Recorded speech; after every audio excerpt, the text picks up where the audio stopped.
আজকে আমাদের ক্লাসের লাস্ট টপিক নিয়ে আমরা পড়বো। মানে সি প্লাস প্লাস যেসব টপিক আমাদের আউটলাইনে ছিল যে আমরা পড়বো, সেসব টপিকের আজকে লাস্ট টপিক সেটা হচ্ছে যে ফাইল হ্যান্ডলিং। তো আমরা ফাইল হ্যান্ডলিং টপিকটার নাম লিখি হ্যান্ডলিং।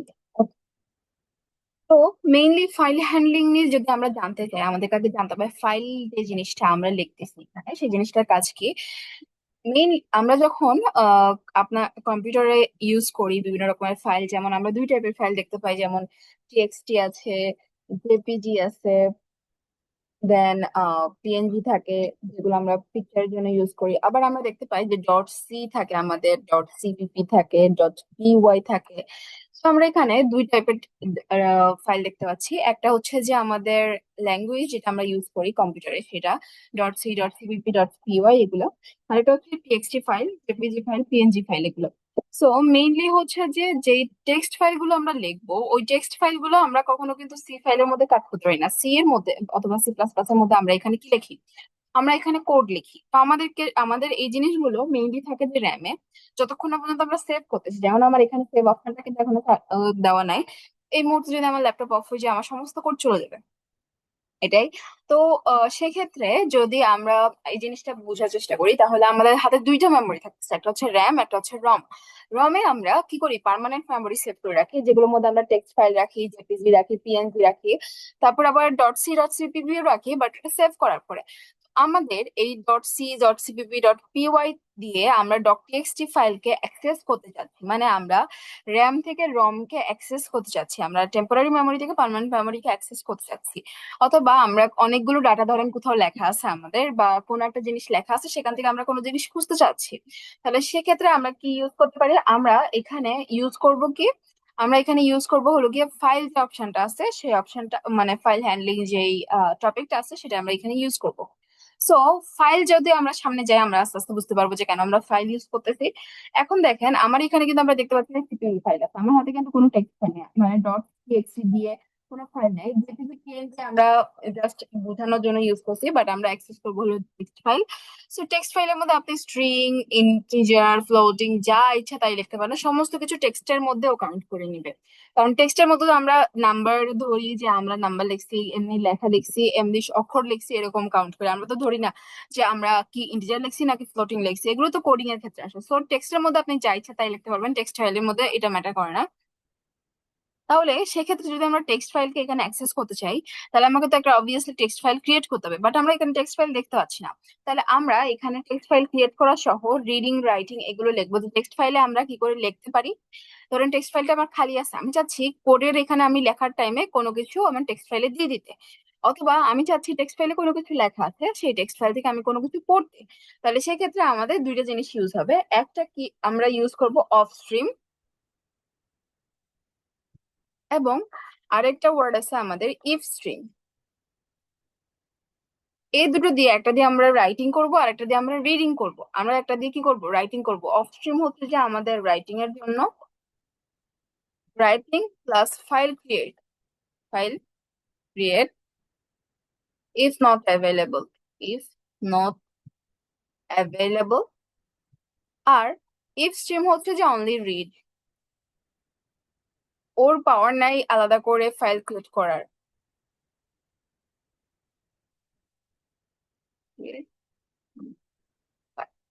তো আমরা একটা জিনিস বুঝতে পারলাম যে অফ স্ট্রিম কি, সে রাইটিং এর কাজও করবে। আবার যদি আমাদের হাতে ফাইলটা না থাকে, দেখেন আমাদের কাছে কিন্তু এখন টেক্সট ফাইল নাই এখানে, আমরা টেক্সট ফাইলটা চাচ্ছি যে আলাদা করে আবার ক্রিয়েট করে আবার ওপেন করবো, তার থেকে আমি কি করতে চাচ্ছি, কোডের মাধ্যমে ওপেন করতে চাচ্ছি। অথবা আপনাকে হঠাৎ করে আপনার ভাইভাতে অথবা আপনার টিচার জিজ্ঞাসা করলো যে আমি চাচ্ছি তুমি আমাকে এখানে কোডের মধ্যে একটা ফাইল ক্রিয়েট করে দাও, তোমাকে ফোল্ডার থেকে ক্রিয়েট না করে। ফোল্ডার থেকে তো আমরা সবাই ক্রিয়েট করতে জানি, কম্পিউটার আর আপনার ডিভাইসের মধ্যে কেমন আমরা ফাইল ক্রিয়েট করে ওপেন করি। তো ওই জিনিসটা মানে রেগুলার আমরা ফাইল ক্রিয়েট করি না, ফোল্ডার থেকে টেক্সট ফাইল আমরা বানাই, টেক্সট ফাইল ওপেন করি, এইচটিএমএল ফাইল বানাই, ওগুলো ওপেন করি, সিপিপি ফাইল বানাই, ওগুলো ওপেন করি। তো আমাকে বলতেছে এরকম টেক্সট ফাইল বানাতে। ওটা তো আমরা জানি কেমন টেক্সট ফাইল বানাবো, বাট আমাদেরকে এখন বলতেছে কোডের মধ্যে আমাকে টেক্সট ফাইল বানাই দেখো। তাহলে সেই ক্ষেত্রে আমরা কি ইউজ করব, অফ স্ট্রিম ওয়ার্ডটাকে ইউজ করব। তো আমরা ফাইলের মধ্যে আগে রাইটিং জিনিসটা দেখি। আগে আমাদের আরেকটা জিনিস জানতে হবে, যদি আমরা শুধুমাত্র আইও স্ট্রিম ইউজ করি, তাহলে আমাদের ফাইল এখানে চলবে না, কারণ ফাইলের জন্য আমাদেরকে আলাদা একটা ইয়া নিতে হবে, হেডার ফাইল নিতে হবে। সেটাকে কি বলা হয়ে থাকে? সেটাকে বলা হয়ে থাকে হচ্ছে যে কি, আমাদের এফ স্ট্রিম বলা হয়ে থাকে, এফ স্ট্রিম। এটা হচ্ছে যে একটা হেডার ফাইল আমাদের ফাইলের জন্য। যদি আপনি বিটস ইউজ করেন, bits HD C plus plus dot H, তাহলে আপনাদের এক্সট্রা কোনো ফাইল, হেডার ফাইল দেওয়া লাগবে না। বাট যদি আপনি আইও স্ট্রিম ইউজ করেন, তাহলে আপনাকে এফ স্ট্রিম এটা লিখে দিতে হবে যে আমি ফাইল টপিকটা ইউজ করতেছি এটা বোঝার জন্য। তাহলে শুধুমাত্র আইও স্ট্রিম ফাইলের উপর কাজ করতে পারে না। কারণ কি, আমরা এখানে এই যে F of stream, if stream এগুলো কাজ করতেছে, এগুলো সব এফ স্ট্রিম এর মধ্যে সেভ থাকে, আইও স্ট্রিম এর মধ্যে সেভ থাকে না। তো যখন আপনি if stream or of stream দিয়ে কাজ করবেন, তখন বলবে যেগুলো কোথায়, আমি তো আইও স্ট্রিম এর মধ্যে খুঁজে পাচ্ছি না। তাহলে সেক্ষেত্রে আমাকে আরেকটা কি করতে হবে, হেডার ফাইল ইউজ করতে হবে বোঝার জন্য আর কি, যে আমরা কি করতেছি এখানে, ফাইল ইউজ করতেছি। সো আমরা ফার্স্টে একটা ফাইল ক্রিয়েট করব। তাহলে আমরা বলছিলাম কি, ফাইল ক্রিয়েটের জন্য আমরা কি করব, অফ স্ট্রিম ইউজ করব। তাহলে ফার্স্টে আমরা মেইন ফাংশনের মধ্যে আসলাম, এবং আমরা কি করব, একটা ফাইল ক্রিয়েট করব। তাহলে আমাদেরকে অবভিয়াসলি একটা নাম দিতে হবে, অফ স্ট্রিম, ওয়ার্ডটা লিখতে হবে। দেন আমাদেরকে এই কোডের মধ্যে ইউজ করার জন্য একটা ভেরিয়েবল নিতে হবে, যে ফাইল টাইপের ভেরিয়েবল, যেই ভেরিয়েবলটা দিয়ে আমরা অলওয়েজ বুঝাতে পারবো যে আমরা কি ফাইলটাকে অ্যাক্সেস করতেছি। যেমন আমরা বলি অ্যারে, যখন আমরা ক্রিয়েট করি অ্যারের একটা নাম দিই না আমরা, তারপর একটা বক্স দিই। সো অ্যারের নেমটা যেখানে যেখানে আমরা ইউজ করি বক্সটা সহ, মানে ইন্ডেক্স সহ, আমরা বুঝে যাই কি এখানে অ্যারে ইউজ করতেছি। সো আমরা তো টেক্সট ফাইল অবভিয়াসলি ক্রিয়েট করবোই, বাট আমরা তো টেক্সট ফাইল, এটা যদি আপনি টিএক্সটি টিএক্সটি টিএক্সটি এরকম মানে ডট টিএক্সটি ফাইলটা বারবার কোডের মধ্যে লেখেন, ও তো বুঝতে পারবে না। মানে এটাই ভাবে ডিজাইন করা হয় নাই যে সে বুঝতে পারবে। তাহলে সেক্ষেত্রে আমরা কি করব, এই টেক্সট ফাইলটাকে একটা ভেরিয়েবলের মধ্যে রেখে নিব। যখন আমরা ভেরিয়েবলটা ইউজ করবো, অটোমেটিক্যালি আমার কোড বুঝে নিবে যে আমি যেহেতু ভেরিয়েবলটা ইউজ করতেছি, দ্যাট মিনস আমার ফাইলটা এখানে অ্যাক্সেস হচ্ছে। ফাইলটাকে আমি ডাইরেক্টলি একটা ভেরিয়েবলের মধ্যে স্টোর করে দিচ্ছি। যেমন যে অ্যারের ইন্ডেক্স এর মধ্যে আমরা ডাটা স্টোর করতাম, তেমন এখানে পুরো টেক্সট ফাইলটা ধরে কি হয়ে যাবে, স্টোর হয়ে যাবে। তাহলে আমরা ফাইল নেম কি দিতে পারি, মাই ফাইল দিতে পারি, অথবা ধরেন একটা রেগুলার এ নামক ভেরিয়েবল দিলাম। অথবা ফাইল, ফাইল দিলে আবার কিছু না হয়ে যায়, ফাইল ওয়ান দিলাম আমরা। ফাইল ওয়ান নামক কি করতেছি, আমরা একটা ভেরিয়েবল নিছি, এবং সেখানে আমরা একটা ব্র্যাকেট দিলাম। দেওয়ার পর আমরা টেক্সট ফাইলটাকে ক্রিয়েট করবো। টেক্সট ফাইলটা ক্রিয়েট করার জন্য আমরা একটা নাম দিই, টেক্সট ফাইলটা কি দেওয়া যায়, টিএক্সটি ওয়ান ডট টিএক্সটি দিলাম। তাহলে টেক্সটি ওয়ান নামক আমরা একটা ফাইল ক্রিয়েট করতেছি, যেটার লাস্টের দিকে আমরা কি দিচ্ছি, ডট টিএক্সটি দিয়ে আমরা বুঝিয়ে দিচ্ছি যেটা কি টেক্সট ফাইল একটা ক্রিয়েট করতেছি। তাহলে আমরা একটা ইয়া করে দিলাম। আমাদের দেখা যাক রান করলে আমাদের এটা চলে আসছে কিনা, আমরা একবার রান করে দেখি। এই যে আমাদের টিএক্সটি ওয়ান ডট টিএক্সটি ফাইলটি কি হয়ে গেছে, ক্রিয়েট হয়ে গেছে। বাট এখানে কিছু নাই, কারণ কি আমরা শুধুমাত্র ফাইলটি ক্রিয়েট করছি। এটা কিন্তু একসাথে রাইটিং মোডেও ওপেন হয়ে গেছে, যে আমার ফাইলটি ক্রিয়েট হয়েছে এবং রাইটিং মোডে ওপেন হয়েছে। এখন আপনি এটার মধ্যে যা ইচ্ছে তাই লিখতে পারবেন। যেমন দেখেন, এটার মধ্যে গেলে আমরা এই যে কার্সর দেখতে পাচ্ছি, এখানে অপেক্ষা করতেছে যে কিছু লিখতে চান কিনা আপনি। তাহলে আমাদের টেক্সট ফাইল ক্রিয়েট হয়ে গেছে। হওয়ার পরে আমরা এখন কি করবো, এর ভিতর কিছু লিখতে চাচ্ছি। তাহলে আমরা এখানে যদি লিখি, তাহলে আমাদের কিছু আসে নাকি, আমরা একটু দেখি। হ্যাঁ, আমি লিখলাম, এখন আমরা রান করলাম, আমাদের ডাটা হয়তো চলে গেছে। কেন চলে গেছে, কারণ যখন আমরা রাইটিং মোডে একটা ফাইলকে ওপেন করব, তখন কি করবে, ও আগের যত ডাটা আপনার টেক্সট ফাইলের মধ্যে লেখা ছিল অথবা আপনি লিখতে চাচ্ছেন, সমস্ত কিছু ওকে কি করবে, ডিলিট করে দিবে। অফ স্ট্রিমের আরেকটা ইয়া কি, মানে রাইটিং মোডের আরেকটা বৈশিষ্ট্য কি, যে আগের যত ডাটা আছে সমস্ত ডাটা ইরেজ করে ফেলবে, ডাটা ইরেজ করে ফেলবে। তাহলে তো আমি বুঝতে পারতেছি যে এখানে আমার লিখে কোনো লাভই হচ্ছে না, কারণ আমি রান করার সাথে সাথে আমার ডাটাটা কি হয়ে যাচ্ছে, মুছে যাচ্ছে। তাহলে এখন আমি ডাটা লিখতে চাচ্ছি, কোথায় লিখবো, আমি কোডের মধ্যে লিখবো। যখন আপনি রাইটিং মোডে ওপেন করবেন, তখন আপনাকে অবভিয়াসলি মেইন ফাংশনের মধ্যে, মানে আপনি যেখানে ফাইলটাকে ওপেন করতেছেন সেখানে লিখতে হবে। তাহলে লেখার ক্ষেত্রে আমরা কি লিখবো, আমরা যেই ভেরিয়েবলটা আছে ওই ভেরিয়েবলটাকে আগে লিখবো।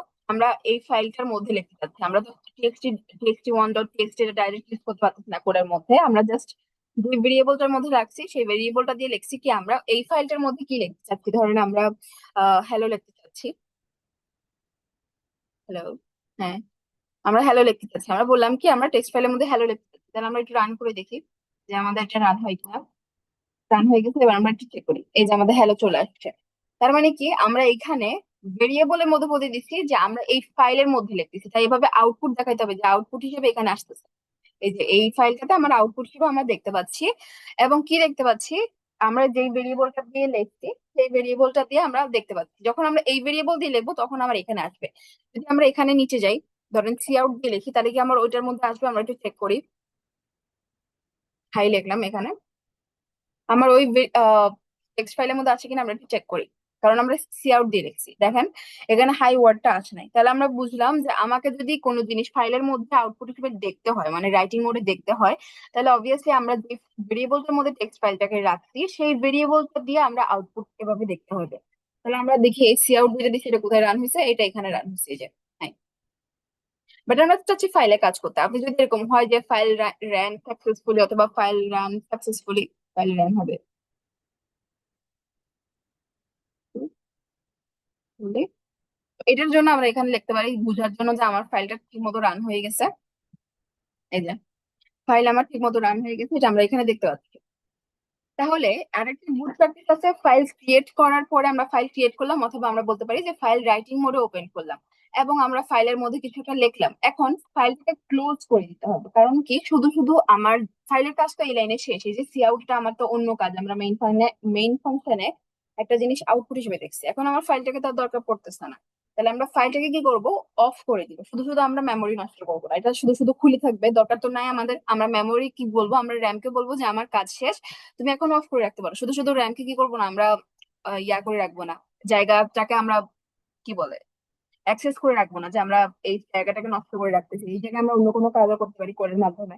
তো সেক্ষেত্রে আমরা এটাকে ক্লোজ করে দিব। তাহলে আমরা ফাইল নেম লিখবো আগে, কারণ আমরা ওই ভেরিয়েবল দিয়ে অ্যাক্সেস করবো সব জায়গায়। আমরা বলছি ফাইল ওয়ান দিলাম, ডট দিয়ে আমরা ক্লোজ দিব। এটা হচ্ছে কি, ওকে বুঝিয়ে দিলাম যে আমি ফাইলটাকে ক্লোজ করে ফেলছি। এটা আপনার এই ফাইলের উপর কোনো প্রভাব পড়বে না যখন আমার রান হয়ে গেছে। হ্যাঁ, এখানে কোনো প্রভাব পড়বে না, জাস্ট অটোমেটিক্যালি ও ভিতরে যে র্যাম ছিল ও বুঝে নিয়েছে যে আমার ফাইলের কাজ শেষ। এখন যদি আপনি বাইরে আবার লেখেন এটা, দেখা যাক আমাদের ফাইল ওয়ান দেখলাম আমরা আবার, দেওয়ার পর আমরা এখানে হাই লিখলাম, দেখা যাক আমাদের এখানে আসে কিনা। কারণ আমার এখানে ফাইল ওয়ান ক্লোজ করে ফেলছি আমরা, এই যে আমার আর আসে নাই। কারণ কি, আমরা ফাইল ওয়ান কে কিন্তু ক্লোজ করে ফেলছি। তাহলে ও কেন লিখবে? তারপর দেখা যাক নিচে আমাদের মধ্যে একটা প্রবলেম দিবে। আমরা দেখি আউটপুটে কি দিছে। আচ্ছা, আমাদের আউটপুটে কিছুই আসে নাই।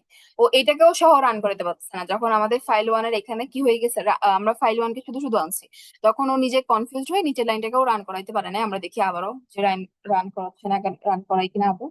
তার মানে কি আমাদের ফাইল রান সাকসেসফুল এটা দেখাচ্ছে, বাট ফাইল ওয়ান দিয়ে যে আমরা আউটপুট দেখলাম এটাকে পুরোপুরি ও ইগনোর করতেছে। কারণ কি, ফাইলটাকে আমরা ক্লোজ করে দিচ্ছি। ওই পরে গিয়ে আমরা ফাইলের মধ্যে যা ইচ্ছা করি না কেন, ও আর সেটাকে কি করতে পারবে না, অ্যাক্সেস করতে পারবে না, কারণ আমার ফাইল ক্লোজ। তুমি একটা জিনিস অফ করে দিছো, সেই অফ করা জিনিসের মধ্যে তো তুমি আর কোনো জিনিস ঢুকাইতে পারতেছো না। তোমাকে আবার এটাকে রাইটিং মোডে খুলতে হবে যে আমি আবার লিখতে চাচ্ছি। তাহলে সেক্ষেত্রে আমরা কি বুঝলাম, যে আমরা একবার ক্লোজ করে ফেলার পর এটা যদি লিখি তাহলে কি হবে না, আমাদের কাজ করবে না, কারণ কি এটা ক্লোজ হয়ে গেছে। ক্লোজ, আমরা এটা লিখে রাখি, ক্লোজ হওয়ার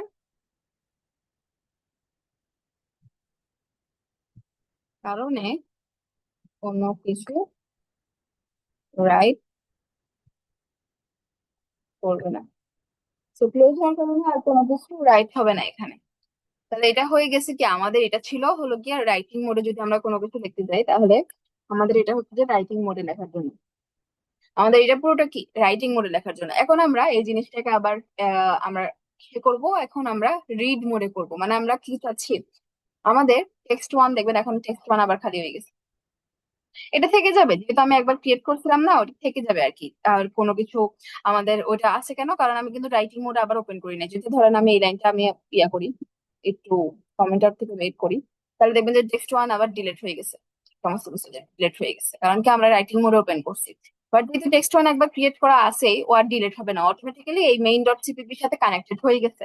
তো এটাকে কমেন্ট আউট করে দেওয়ার পরে ও থেকে যাবে, কারণ কি ও এটার সাথে কানেক্টেড করে দেওয়া। তাহলে এটা হয়ে গেল, যদি আপনাকে ডিলিট করতে এখান থেকে যেভাবে ডিলিট করে দিতে হবে আর কি। বাট আমাদের যেহেতু এখন রিডিং মোডে কাজ আছে, আমরা শুধু শুধু কেন টেক্সট ওয়ান কে ডিলিট করবো, কারণ আমাদের একটা ফাইল লাগবে অবভিয়াসলি পড়তে গেলে। এখন আমরা কি করব, এটাকে দেখে যাই। হ্যাঁ, এটাকে আমরা কি করব, এখন রিডিং মোডে ওপেন করব। বাট বাট বাট এখানে আমাদের কিছু নাই, আমাদের রিডিং মোডে কিছু নাই। এখানে আমরা তো কিছুই লিখি নাই যে আমাদের রিডিং মোডে পড়ার জন্য আমাদেরকে কি করবো। আমরা এখানে কি লিখছি না লিখছি আমাদের তো কোনো কিছু দেখতে পাচ্ছি না, তো আমাদেরকে তো কিছু লিখতে হবে পড়ার জন্য। আমরা কি দেখতে পারি, আমরা এখানে আমার নাম লিখে দিলাম ধরেন।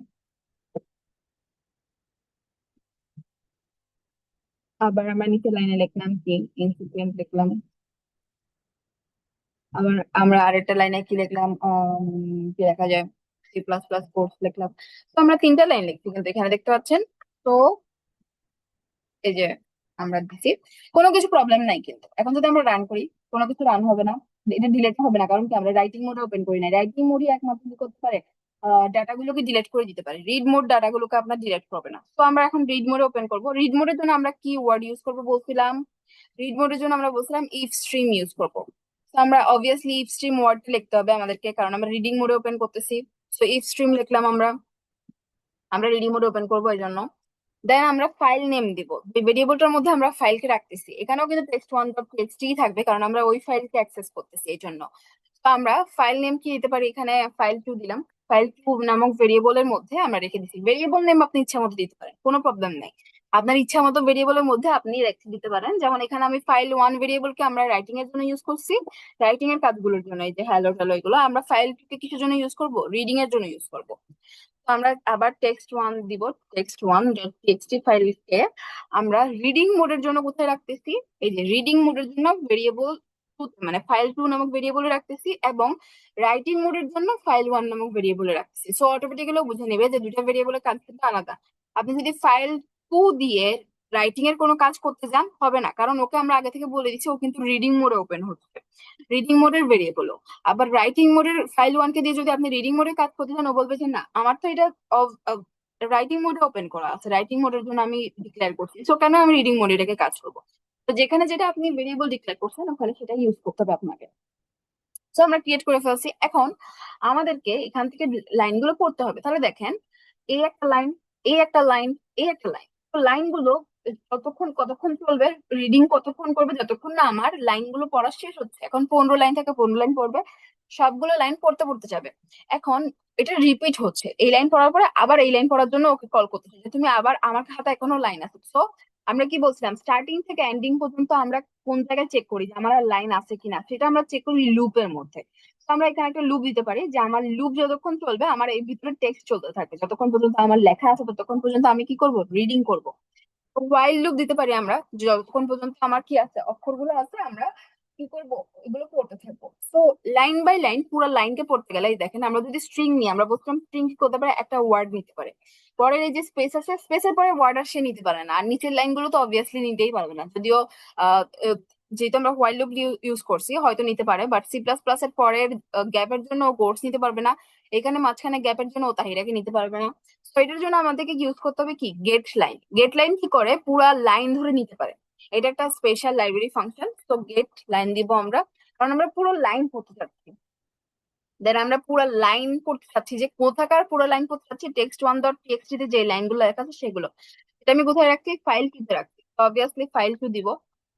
এখন এখানে আরেকটা জিনিস আসতেছে, যে আমার জিনিসগুলো তো আমি ফাইল2 থেকে পড়তেছি, বাট পড়ার পর ওটা যদি দেখাবো, যেমন আমাদের বলি, আমরা যখন ফাংশন ইউজ করছিলাম, ফাংশন থেকে যখন কোনো ভেরিয়েবল আসতেছিল, হয় আমাকে ডাইরেক্ট কি করতে হচ্ছিল, ফাংশন নেমটাকে কল করে সি আউট এর মধ্যে লিখতে হচ্ছিল, না হলে আর একটা ভেরিয়েবলের মধ্যে কি করতে হচ্ছিল, ভ্যালুটাকে রেখে তারপরে দেখতে হচ্ছিল, যদি আমি ভ্যালুটা দিয়ে আর অন্য কোনো কাজ করতে যাই। তাহলে এখানে ফাইল2 এর ভ্যালু গুলো তো ও পড়ে পড়ে নিয়ে আসতেছে, মানে ফাইল2 এর মধ্যে যা যা লেখা আছে, টেক্সট ফাইলটার মধ্যে যা যা লেখা আছে, সে কি করতেছে, পড়ে পড়ে নিয়ে আসতেছে। বাট নিয়ে আসার পরে সে কোথায় রাখতেছে, সে তো আনতেছে, বাট আমি পড়বো কেমনে, জিনিসটাকে অ্যাক্সেস করবো কেমনে, সেজন্য আমাকে একটা ভেরিয়েবল নিতে হবে। তাহলে আমাকে ভেরিয়েবল এখানে নিয়ে নিই, আমরা কি নিয়ে নিব, স্ট্রিং টাইপেরই নিয়ে নিব, কোনো সমস্যা হবে না, কারণ আমরা গেট লাইন ইউজ করতেছি। তাহলে আমরা কি দিতে পারি, লাইন দিই, কারণ আমরা লাইন করতেছি। তো গেট লাইন দিয়ে আমরা প্রত্যেকটা লাইনকে কি করতেছি, অ্যাক্সেস করার পর লাইন নামক ভেরিয়েবলে রাখতেছি। সো এই লাইনটার কাজ কি, একটা লুপ চালাচ্ছে, হোয়াইল যতক্ষণ পর্যন্ত আমরা লাইন পাবো, পুরো লাইন পাবো গেট লাইন, ততক্ষণ পর্যন্ত কি হবে, সে রিড করতে থাকবে ফাইল2 কে, মানে text1.txt কে, এবং পড়ে পড়ে সে লাইন নামক ভেরিয়েবলটার মধ্যে রেখে দিবে। তাহলে আমি লাইন নামক ভেরিয়েবলের মধ্যে রেখে দিলাম। আচ্ছা, এখানে তো সেমিকোলন হবে না, কারণ আমরা হোয়াইল লুপের মধ্যে কন্ডিশন দিচ্ছি। তারপর আমরা নিচে গেলাম, এবার আমরা সি আউট করতে পারবো, সরি সি আউট, হ্যাঁ সি আউট করবো, কারণ হচ্ছে যে কি, আমাদের ফাইলের মধ্যে পড়ে পড়ে জিনিসটা তো লাইন নামক ভেরিয়েবলের মধ্যে চলে আসতেছে। এজন্য আমাকে আর এইখানের মতো কি করতে হচ্ছে না, ফাইল দিয়ে তারপরে এরকম আউটপুট দেখতে হচ্ছে না, ফাইল1 দিয়ে, এখানে ফাইল2 দিয়ে দেখতে হচ্ছে না। কেন, কারণ ফাইল2 থেকে ও রিডিং করে করে লাইন 1 জমা হয়ে গেছে। অটোমেটিক্যালি লাইনটা কিন্তু আমাদের মেইন ফাংশনের একটা ভেরিয়েবল, মেইন ফাংশনের আন্ডারে ভেরিয়েবল। ও কিন্তু ফাইলের ভেরিয়েবল না, ফাইল এটা হচ্ছে যে ও ফাইলের আন্ডারে, ফাইল2 হচ্ছে যে ফাইল2 এর ফাইলের আন্ডারে ভেরিয়েবল, বাট লাইন হচ্ছে মেইন ফাংশনের আন্ডার ভেরিয়েবল। যেহেতু মেইন ফাংশনের আন্ডারে একটা ভেরিয়েবলে ও স্টোর হয়ে যাচ্ছে ফাইল 2 থেকে রিড হয়ে এসে, তো আমাকে সি আউট দিয়ে করলে আমাদের হয়ে যাবে, আমাকে আর ফাইল এটা অ্যাক্সেস করতে হবে না, কারণ কি ফাইল থেকে চলে আসছে সমস্ত কিছু। তাহলে এটা দিলাম, আমরা এন্ড অফ লাইন দিয়ে দিই, তাহলে একসাথে চলে আসবে না সমস্ত কিছু। এন্ড অফ লাইন দিলাম, এবং আমরা কি বলছিলাম ফাইলটাকে ক্লোজ করে দেওয়া বেটার। তো আমরা ফাইলটাকে ক্লোজ করে দিচ্ছি নিচে নেমে গিয়ে, কারণ আমাদের শুধু শুধু র্যামকে আমরা কি করে রাখবো না, অকেজ করে রাখবো না, আর অকুপাই করে রাখবো না। So file to dot close দিব আমরা। তাহলে আমরা কি করতেছি, ফাইলটাকে ক্লোজ করে ফেলতেছি। আমরা রান করে দেখি আমাদের সমস্ত কিছু আছে কিনা। আর এইখান থেকে পড়ে তো আমরা এই ফাংশনের মধ্যে দেখতে চাচ্ছি যে কি কি আছে, সি আউট দিয়েই তো করতে হবে, কারণ আমরা নিচে দেখবো আউটপুট হবে গুলো জিনিস। আচ্ছা, এখানে কিছু একটা ভুল দিছে। কি ভুল দিছে? File two text one, oh sorry, এখানে আমি ডাবল কোটেশন দিতে ভুলে গেছি। ডাবল কোটেশন, কারণ ডাবল কোটেশন হবে। So, আমরা রান করি এখন।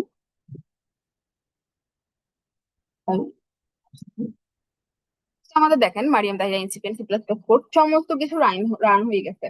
আমরা আরেকবার একটু বুঝে নিই এটা কিভাবে কাজ করতেছে।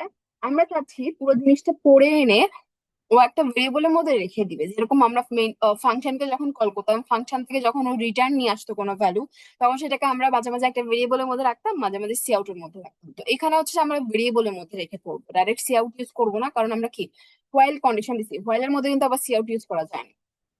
তাহলে আমরা যেহেতু একটা নিব, মানে লাইন নামক ভেরিয়েবলের মধ্যে রাখবো, অথবা ভেরিয়েবল নেম আপনি আপনার ইচ্ছা মতো দিতে পারেন, স্ট্রিং দিলে কোনো সমস্যা নাই, কারণ আমরা গেট লাইন ইউজ করতেছি, অটোমেটিক্যালি স্ট্রিং যেহেতু ওয়ার্ড সেহেতু ও চলে আসবে।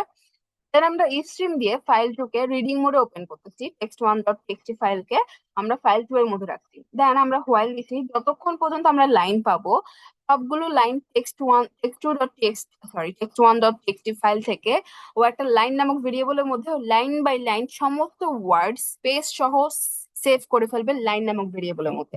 সমস্ত কিছু কিন্তু এখানে সেভ হয়ে গেছে। দেন লাইনটা প্রিন্ট হয়েছে।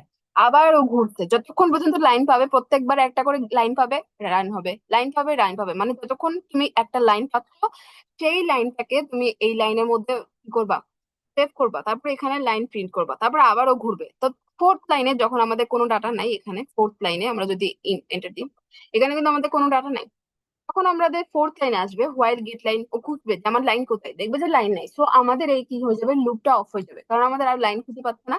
তখন আর লাইন প্রিন্ট হওয়ার দরকার হবে না, দেন আমরা নিচে দিক করতেছি, ফাইলকে ক্লোজ করে দিচ্ছি, তারপর আমরা কি দেখতে পাচ্ছি, এখানে আমরা আউটপুটটাকে দেখতে পাচ্ছি, এখানে আমাদের এই যে আউটপুট ক্লাস কোর্স এগুলো চলে আসছে।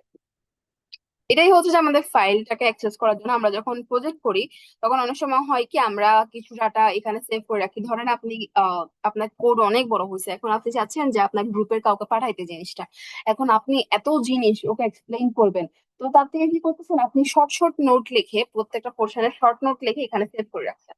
এখন আপনি যদি এইখানে কোডের মধ্যে শর্ট নোট গুলো অ্যাড করেন, তাহলে দেখেন আপনার ধরেন কোড অলরেডি 300 লাইনের হয়েছে, এখন আপনার শর্ট নোট লিখতে গিয়ে আরো 200 লাইন লাগছে। শুধু শুধু জায়গা আপনার যখন আপনার ভাইবা বোর্ডে যাবেন, ওরা আপনাকে যখন ইন্টারভিউ নেবে জবে, তখন অবভিয়াসলি ওরা বাজে মানে এই যে এক্সট্রা যেসব লাইন আছে এগুলো ওরা দেখতে যাবে না, কোডের মধ্যে মেইন যে জিনিসটা থাকবে সেটা দেখতে যাবে। তাহলে সেই ক্ষেত্রে আপনি এক্সট্রা কি করতে পারেন, এখানে টেক্সট ফাইলের মধ্যে জিনিসগুলোকে সেভ করে রাখতে পারেন ফাইলের মাধ্যমে। এটার জন্য মেইনলি ইউজ করা হয়। আবার অনেক সময় ডাটা সেভ করার জন্য এখানে টেক্সট ফাইল ইউজ করা হয় আলাদা করে। তো এটাই বলে মেইনলি ফাইল নামক যে টপিকটা আছে এটার কাজ আর কি, আমাদের রিডিং মোডে, রাইটিং মোডে এবং রিডিং মোডে ওপেন করার জন্য এটা ইউজ করা হয়ে থাকে ফাইল নামক টপিকটা। তো এটা ছিল আমাদের last topic C plus plus এর মধ্যে। এরপরে হচ্ছে যে আমরা নেক্সট ক্লাসে প্রজেক্ট করবো, তারপরে এটা শেষ হয়ে যাবে আর কি, ক্লাসটা রেকর্ড অফ হয়ে যাবে।